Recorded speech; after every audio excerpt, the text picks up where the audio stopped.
Hello students, स्वागत है आपका विद्यार्थी कोचिंग सेंटर के इस यूट्यूब चैनल पे। आज हम लोग फिजिक्स के क्वेश्चन करने जा रहे हैं, मानव नेत्र तथा रंग बिरंगा संसार के। इससे पहले भी इसके कुछ वीडियो अपलोड हो चुके हैं जिसमें कुछ ऑब्जेक्टिव और सब्जेक्टिव क्वेश्चन भी दिए गए हैं, जिसका लिंक आपको डिस्क्रिप्शन में मिल जाएगा। तो शुरू करने से पहले अगर आप लोग ने चैनल को सब्सक्राइब नहीं किया तो इसको सब्सक्राइब कर लें ताकि हमारे आने वाले वीडियो आपको मिल सकें। तो शुरुआत करते हैं। आज के वीडियो में हम लोग देखने वाले हैं कुछ एनसीईआरटी के प्रश्नों के आंसर जो इस प्रकार से हैं। पहला क्वेश्चन हमारा रहेगा, हम रंग कैसे देखते हैं। दूसरा क्वेश्चन रहेगा कि यदि हम नेत्र से किसी वस्तु की दूरी बढ़ा देते हैं तो उसके प्रतिबिंब दूरी पर क्या प्रभाव पड़ता है। तीसरा क्वेश्चन रहेगा, तारे क्यों टिमटिमाते हैं। चौथा, ग्रह क्यों नहीं टिमटिमाते हैं। पांचवा क्वेश्चन रहेगा हमारा, सूर्योदय तथा सूर्यास्त के समय सूर्य रक्ताभ क्यों नजर आता है। और लास्ट क्वेश्चन रहेगा, किसी अंतरिक्ष यात्री को आकाश काला क्यों नजर आता है। तो इन सभी प्रश्नों के उत्तर हम लोग करने वाले हैं आज के वीडियो में, तो बने रहेंगे अंत तक। तो शुरुआत करते हैं अपने पहले क्वेश्चन की ओर से। पहला क्वेश्चन हमारा, हम रंग कैसे देखते हैं। तो देखेंगे इसके आंसर।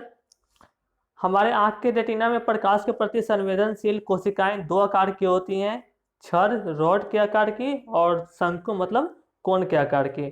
तो आप लोगों को पता है कि हमारे आंख में जो भी प्रतिबिंब बनता है वो सारा के सारा रेटिना पे ही बनता है। और रेटिना पे दो तरह की कोशिकाएं पाई जाती है, एक जिनका आकार रॉड मतलब बेलनाकार होती हैं और दूसरे जिनका आकार कोन मतलब शंक्वाकार होती हैं, जैसे जो जोकर की जो टोपी होती है उस शेप की। छड़ के आकार की जो कोशिकाएं होती है उनका कार्य प्रकाश की चमक के प्रति प्रतिक्रिया देना होता है, और शंकु के आकार की जो कोशिकाएं होती है उनका कार्य हमें रंग देखने में सक्षम करना होता है। तो याद रखेंगे, दो तरह की कोशिकाएं, एक जिनका आकार रॉड की तरह है, बेलनाकार है, जो हमारे चमक के प्रति प्रतिक्रिया देती हैं, और दूसरा वैसी कोशिकाएं जिनका आकार शंक्वाकार है, शंकु की तरह है, उनका काम होता है हमें रंग देखने में सक्षम करना और दो रंगों के बीच में भेदभाव का ज्ञात कराना। एक काम होता है शंक्वाकार कोशिकाओं के।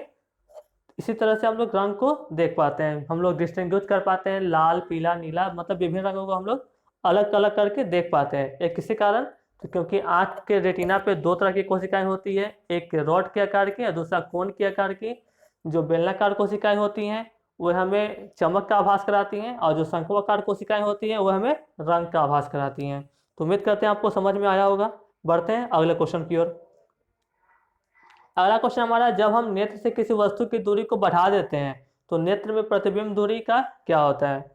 तो याद रखेंगे, हम लोग कोई भी इमेज जो आंख में बनता है, नेत्र में कोई भी प्रतिबिंब जो बन रहा है सारा का सारा रेटिना पे ही बनता है, चाहे वो वस्तु कहीं भी रखा होगा। तो क्वेश्चन हमारा कि अगर हम किसी वस्तु की दूरी को बढ़ा दें या फिर घटा दें तो उसके प्रतिबिंब दूरी पर क्या असर पड़ेगा। तो कोई असर नहीं पड़ेगा। देखेंगे इसका आंसर। नेत्र में प्रतिबिंब हमेशा दृष्टि पटल पर ही बनता है। जो भी प्रतिबिंब बनेगा सारा के सारा रेटिना पे ही बनेगा, जिसकी दूरी निश्चित होती है। आंख में जो रेटिना की जो दूरी है वो तो फिक्स है। अतः किसी वस्तु की दूरी को बढ़ा देने से प्रतिबिंब की दूरी में कोई अंतर नहीं होता है, बल्कि सामान्य नेत्र के लिए प्रत्येक दूरी पर रखे वस्तुओं के लिए प्रतिबिंब की दूरी समान रहती है। तो वस्तु कहीं पे भी हो उसका प्रतिबिंब जो होगा वो रेटिना पे ही बनेगा, चाहे वो कहीं भी रखा हो रहे। तो अगर हम वस्तु की दूरी को बढ़ा दें या फिर घटा दें तो भी उसके प्रतिबिंब दूरी पे कोई इफेक्ट नहीं पड़ेगा। बढ़ते हैं अगले क्वेश्चन की ओर। अगला क्वेश्चन हमारा, तारे क्यों टिमटिमाते हैं। काफ़ी इंपॉर्टेंट क्वेश्चन है आपके लिए, इसका आंसर आपको लिखने आना चाहिए। तो देखिए कैसे इसका आंसर लिखेंगे। तारे वायुमंडलीय अपवर्तन के कारण टिमटिमाते हुए प्रतीत होते हैं। ये क्वेश्चन आप लोगों ने ऑब्जेक्टिव में भी किया था कि तारे वायुमंडलीय अपवर्तन के कारण टिमटिमाते हैं। अगर क्वेश्चन आपको शॉर्ट आंसर में आता है, लघु अति लघु तरीके में आता है, 1 मार्क्स का आता है, तो आप तो एक लाइन भी लिख सकते हैं कि तारे वायुमंडलीय अपवर्तन के कारण टिमटिमाते हुए प्रतीत होते हैं। अगर लॉन्ग क्वेश्चन लिखना है तो कुछ इस प्रकार से लिखेंगे। तारों का पृथ्वी से बहुत दूरी पर अवस्थित होने के कारण वे प्रकाश के बिंदु स्रोत के समान प्रतीत होते हैं। तारे चूंकि हमारे पृथ्वी से काफी दूर स्थित है, इसलिए वो प्रकाश के बिंदु स्रोत की भांति प्रतीत होते हैं। तारों से आने वाली प्रकाश की किरणें का पृथ्वी पर पहुंचने के क्रम में वायुमंडल में कई बार असमान तरीके से अपवर्तन होता है, जिसके कारण तारे से आने वाली प्रकाश की किरणें का लगातार पथ बदलता रहता है। ये बात थोड़ा ध्यान से समझेंगे। जैसे ही तारे से आने वाली प्रकाश हमारे वायुमंडल में प्रवेश करती हैं तो उनका अपवर्तन शुरू हो जाता है और अपने पथ से भटकती रहती हैं, विचलित होती रहती हैं। इसका बहुत सारे कारण हैं। सबसे पहला कारण तो यह है कि वायुमंडल में वायु का जो लेयर है वो बराबर नहीं है, कहीं पे वायु सघन है, कहीं पे वायु विरल है। ये तो मेन कारण हुआ। दूसरा कारण ये भी एक तापमान में अंतर है। तापमान में अंतर अंतर के कारण ही वायु में क्या होता है, कहीं सघन कहीं विरल है। जो वायु पृथ्वी के समीप है वो गर्म होती है, जो वायु पृथ्वी से दूर स्थित है वह ठंडी होती है। ये कारण भी होता है तारे से आने वाले प्रकाश के अपवर्तन का, जिससे तारे की आभासी स्थिति भी बदलती रहती है। जो स्थिति हमें तारे की नज़र आती रहती है वो भी बदलती हुई नजर आती है। तारे की स्थिति थोड़ा अपने अपने ओरिजिनल स्थिति से अलग नजर आती रहती है। चूंकि तारों की आभासी स्थिति विचलित होती रहती है तथा आंखों में प्रवेश करने वाले प्रकाश की मात्रा झिलमिलाती रहती है, जिसके कारण कोई तारा कभी चमकीला तो कोई धुंधला प्रतीत होता है और हमें तारे टिमटिमाते हुए प्रतीत होते हैं। तो कोई ज़रूरी नहीं है कि इसका आंसर आप लोग इसी तरह से लिखें, आप लोग अपने शब्दों में भी इसको व्यक्त कर सकते हैं। बात यही रखना है कि तारे तारे से जो प्रकाश आते रहती हैं वो वायुमंडल में विचलित होती हैं। कारण क्या है, तो वायु का कहीं सघन कहीं विरल होना, तापमान में अंतर, जिसके कारण हमें तारे टिमटिमाते हुए प्रतीत होते हैं। बढ़ते हैं आगे अगले क्वेश्चन की ओर। अगला क्वेश्चन हमारा कि व्याख्या कीजिए कि ग्रह क्यों नहीं टिमटिमाते हैं। तो इसका आंसर देखते हैं। ग्रह तारों की अपेक्षा पृथ्वी के बहुत पास हैं।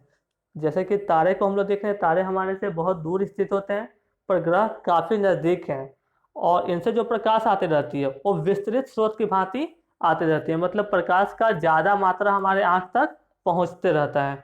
तो ये एक कारण है मेन कि प्रकाश की ग्रह टिमटिमाते हुए नजर नहीं आते हैं। देखें इसका आंसर।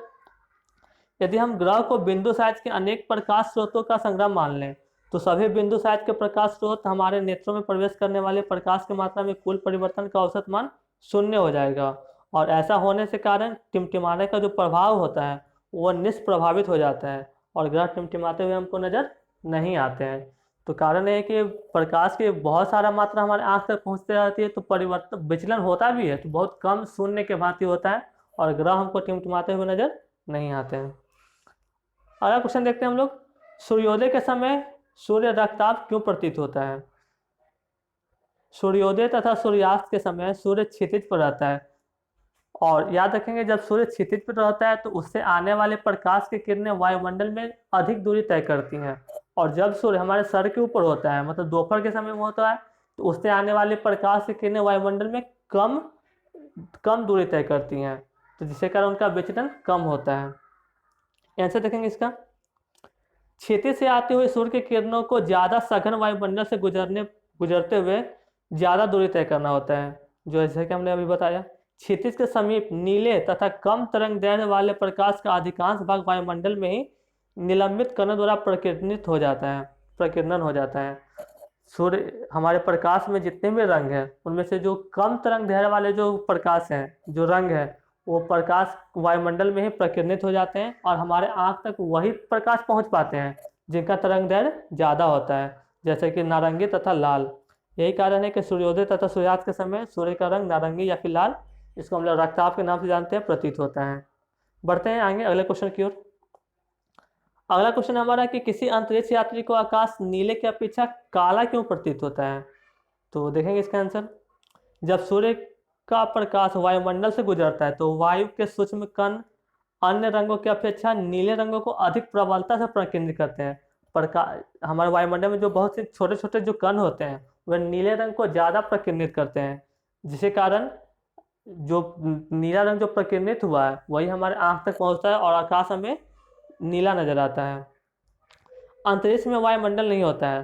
जब अंतरिक्ष में वायुमंडल नहीं होता है तो वहाँ पे प्रकाश का प्रकीर्णन नहीं होता है। वायुमंडल नहीं होने के कारण अंतरिक्ष में प्रकाश का प्रकीर्णन नहीं होता है। इस कारण से अंतरिक्ष यात्री को आकाश नीले की अपेक्षा काला प्रतीत होता है। तो आंसर आपको क्लियर होगा कि अंतरिक्ष यात्री को या फिर चंद्रमा पर खड़े व्यक्ति को आकाश काला क्यों नजर आता है, क्योंकि वायुमंडल के अभाव के कारण वहाँ पे सूर्य के प्रकाश का प्रकीर्णन नहीं हो पाता है, इसलिए वहाँ का आकाश हमें काला नजर आता है। तो उम्मीद करते हैं क्वेश्चन आपको समझ में आया होगा। अगर समझ में आया है तो इसको लाइक करें, चैनल को सब्सक्राइब करें और इसको शेयर जरूर करें।